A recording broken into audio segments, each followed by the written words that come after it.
बुद्ध से धम्म की दीक्षा लेने के बाद सिरिमा, जो कि उस समय के मगध साम्राज्य की राजधानी राजगृह की नगर वधू थी, उसने अपना गणिका का काम छोड़कर बुद्ध की उपासिका बनने का निश्चय किया। सिरिमा राजगृह की सबसे सुंदर और अमीर स्त्री थी, लेकिन अब उसने अपना सारा समय बौद्ध संघ की देखरेख, भिक्षुओं की आज्ञा पालन और दूसरे अच्छे कामों में लगाना शुरू कर दिया। उसने संघ से हर दिन 8 नए भिक्षुओं को अपने घर बुलाकर भोजन कराने का नियम बना रखा था। उसने 8 निमंत्रण पत्र बनवा रखे थे, जिन्हें भोजन करने के बाद पुराने भिक्षु संघ पहुंचते ही नए भिक्षुओं को दे दिया करते थे। इस तरीके से हर दिन 8 नए भिक्षु उसके यहाँ भोजन करने आते।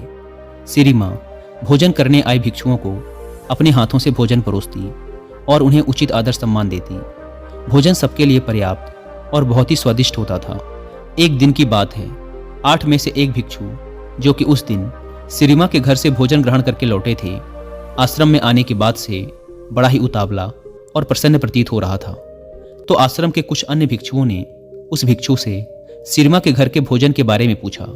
उस प्रसन्न भिक्षु ने कहा, भोजन सबके लिए पर्याप्त मात्रा में था और भोजन का स्वाद ऐसा था कि जिसकी तुलना ही न की जा सके। इससे स्वादिष्ट भोजन मैंने आज से पहले कभी नहीं खाया था। लेकिन वहाँ की सबसे महत्वपूर्ण और ना भूलने वाली चीज थी उस घर के मालकिन की सुंदरता। सिरिमा एक अद्वितीय सुंदरी है। उसकी सुंदरता की कोई तुलना ही नहीं है। वह एक बहुत ही आकर्षक और सौम्य स्त्री है, जो किसी का भी मन मोह ले। ये सारी बातें वहीं खड़ा एक जवान भिक्षु भी सुन रहा था। उस जवान भिक्षु के अंदर सिरिमा के प्रति आसक्ति पैदा होने लगी।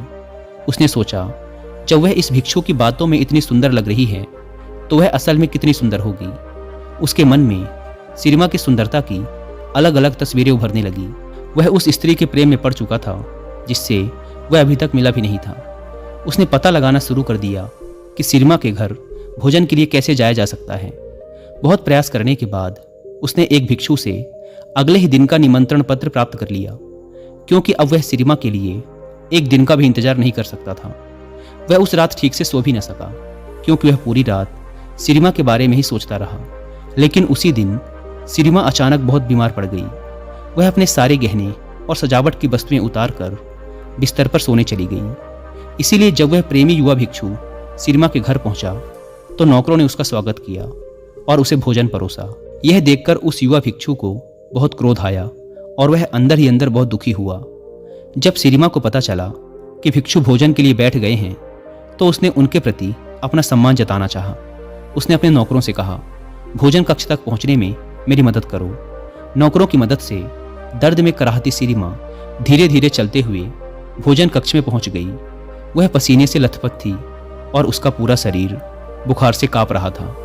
वह हाथ जोड़कर घुटनों के बल भिक्षुओं के सामने जाकर बैठ गई। उसे देखकर उस युवा भिक्षु ने मन ही मन कहा, इतनी बीमार होने के बाद भी यह कितनी सुंदर और आकर्षक है। सोचो, अगर यह बीमार ना होती और सारा श्रृंगार करके आती तो कितनी सुंदर लगती। अपनी वासना के वशीभूत होकर उस बौद्ध भिक्षु ने बिना एक भी गौर खाए अपने भिक्षा पात्र को बंद कर दिया। भोज समाप्त होने के बाद वह अपने भिक्षा पात्र को हाथ में लेकर झूमता हुआ आश्रम वापस आ जाता है। आश्रम पहुंचकर भी वह भिक्षा पात्र को नहीं खोलता और उसे एक कोने पर रखकर अपने बिस्तर पर लेट जाता है। उसके दिमाग में पूरे समय सिर्फ सिरिमा का वह खूबसूरत चेहरा ही घूम रहा था, जो उसने भोजन कक्ष में देखा था। वह उसके बारे में जितना सोचता, वह उसके लिए उतनी ही सुंदर होती जा रही थी। उसके कुछ मित्र भिक्षुओं ने उसे भोजन कराने का प्रयास किया, लेकिन वो सभी असफल रहे। भयानक बुखार की वजह से उसी रात सिरिमा की मृत्यु हो गई। जब मगध सम्राट बिंबिसार को सिरिमा की मौत की खबर मिली, तो उन्होंने बुद्ध को संदेश भेजा, हे तथागत, आपके व्यक्तिगत चिकित्सक जीवाका की बहन सिरिमा अब इस दुनिया में नहीं रही। बुद्ध ने सम्राट बिंबिसार को वापस संदेश भेजा, मृत शरीर को जलाया न जाए, बल्कि उसे एक बड़े से मैदान में संभाल कर रखा जाए।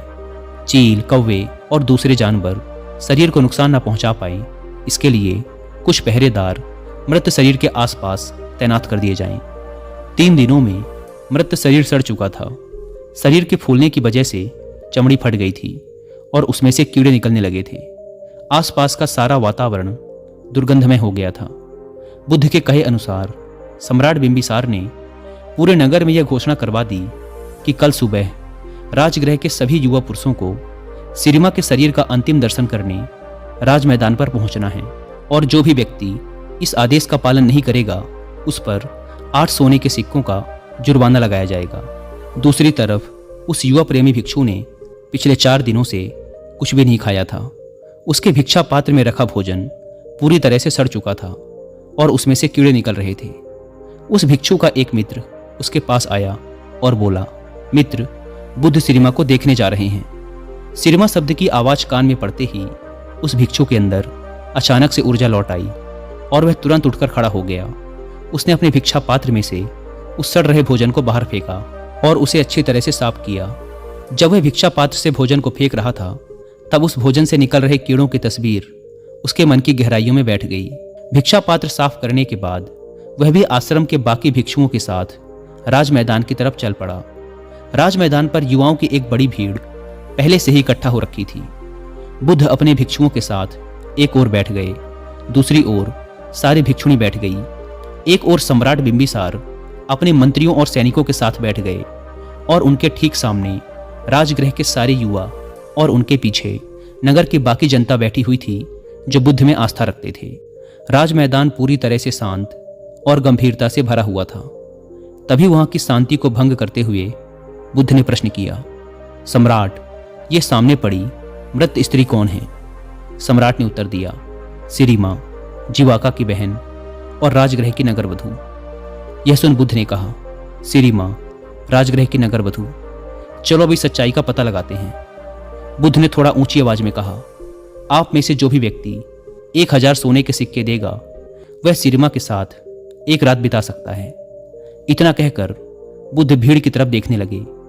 एक भी व्यक्ति ने अपना हाथ नहीं उठाया। बुद्ध ने फिर कहा, 500 सोने के सिक्के। अब भी सब चुप थे। 100 सोने के सिक्के, किसी की कोई प्रतिक्रिया नहीं। 50 सोने के सिक्के, बस चारों तरफ सन्नाटा था। सिर्फ 1 सोने का सिक्का, कोई प्रतिक्रिया नहीं। मुफ्त में। अब भी किसी ने कोई इच्छा नहीं दिखाई। बुद्ध ने कहा, देखा भिक्षुओं, यह वही स्त्री है जो 4 दिन पहले तक नगर के हर पुरुष की चाहत थी। सब इसे अपनी इच्छा पूर्ति का साधन समझते थे। इसके साथ एक रात बिताने के लिए हजारों सोने के सिक्के देने को तैयार रहते थे। एक दूसरे को मरने मारने को तैयार रहते थे। लेकिन आज उसी नगर में उसी स्त्री के शरीर को कोई मुफ्त में लेने को भी तैयार नहीं है। यही हर इंसान के शरीर के साथ होता है। हमारा ये शरीर अल्पकालिक और नासवान है। इसे केवल सुंदर गहनों, कपड़ों और सुगंधित इत्रों के द्वारा आकर्षक बनाया जाता है। लेकिन हमारा कोई भी प्रयास इसे बूढ़ा होने, बीमार पड़ने और अंततः नष्ट होने से नहीं बचा सकता। केवल मूर्ख ही अपने आप को कल्पनाओं से जोड़ते हैं और जो मलिन हैं उसे सुंदर और आकर्षक मानते हैं। भीड़ में बैठे उस बीमार युवा प्रेमी भिक्षु ने भी बुद्ध की ये सारी बातें सुनी। बुद्ध की ये बातें उसके दिल को चोट कर गई। उसने सोचा, जब सिरिमा जिंदा थी तो उसका शरीर कितना सुंदर और आकर्षक था, ठीक उस भोजन की भांति जो ताजा पकाकर उसे परोसा गया था। हालांकि समय के साथ उसके कटोरे में रखा भोजन सड़ गया और पूरा भिक्षा पात्र कीड़ों और मक्खियों से भर गया। इसी तरह एक बार जीवन ने सिरिमा के शरीर को छोड़ दिया तो वह फूल गया, कीड़ों से भर गया। उसमें से तरल पदार्थ निकलने लगा और वह मक्खियों व दूसरे जीवों का आहार बन गया। अपने स्वयं के शरीर के बारे में विचार करने पर वह समझ गया कि वह अलग नहीं है। यहाँ तक कि इस दुनिया में कुछ भी उसके शरीर को बर्बाद होने से नहीं बचा सकता। इसीलिए अपने शरीर और कल्पनाओं से लगाव रखना एक भ्रम मात्र है। इस नए ज्ञान के साथ वह अरहंत बन गया, यानी एक ऐसा मनुष्य जिसने अस्तित्व की यथार्थ प्रकृति का अंतर्ज्ञान प्राप्त कर लिया हो और जिसे निर्वाण की प्राप्ति हो चुकी हो।